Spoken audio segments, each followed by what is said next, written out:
ለልጄ የምገዛውን ምግብ እየበላህ ማደግ ሳያንስ እጅን ትዘረጋለህ ጭራሽ ብር ልትቀበል። ኧረ አባዬ እኔም እኮ ግን ሰው ነኝ ይሰማኛል። እሺ ይሰማኛል። ሳወራ ነው አንተ መቅዘፍ የመሰልክ ልጅ። እንደሱ ደግሞ እንዳትተኝሽ ከዚህ በኋላ ደግሞ ሁሌ ለሱ ጫማ ስገዛ ለኔ አገዛም፣ ለሱ ልብስ ስገዛ ለኔ አገዛም፣ ለሱ የተመጣጠነ ምግብ ስገዛለት ለኔ ግን እሱን ትራፊ ነው የምትሰጠኝ።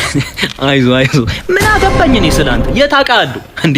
ይረሳል እንዴ? ትምህርት ቤት ወላጅ ተብያለሁ ብለኝ ይዘኝ ሄደ ይገዛ አይስክሬም የሚለውን አያሰክርም ብለህ አንብበህ በስንት አስተማሪ ፊት ነው ያዋረድከኝ። ለአንድ ቀን አባትህ ቦ ከዛ ብክድህ ሁላ እኮ አንድ አስተማሪ እኮ አላመነኝም አይደል እንዴ? አንተ የሰው ትንባሆ አባዬ ግን ለምንድን ነው ሁሌ የምትጨቃጨቁት?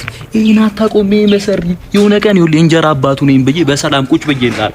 ተደብቆ መጥቶ እንጀራውን በልቶት ማለት ነው አባቱ ሊያረገኝ ነበር። ምን እውነቱ ውሸቱን ነው አውቀው ነው እኔ ሲጀምር በጣም ነው የምወደው። እንዴት እንዳወቅኩኝ ታውቃለህ? እንደምወደው ለውሼ ሰጋ ገዝቼ መጥቼ ለቦቢ ማለት ነው ለሱስ ማን አለው ብዬ ከውሼ ላይ ቀንሼ ለሱ ማን አለው ልጅ ብላ ብዬ ለሱ ብቻ አይደለም ያንተን ያረጁ ልብሶች እንኳን ለልዋሽ ሰጥቼ የሻይ ብርጭቆ እነ መዘብዘፍ ያነባልዲ መቀየር ስጭው ከሻይ ብርጭቆ ይልቅ እሱን አስበልጬ ነው እንዳለ ጠቅላላ ልብስን ሰጥቼው ዘንጦ ይኖራል። ምን ጎደለበት? ይሄ ዳስተር የመሰለ ልጅ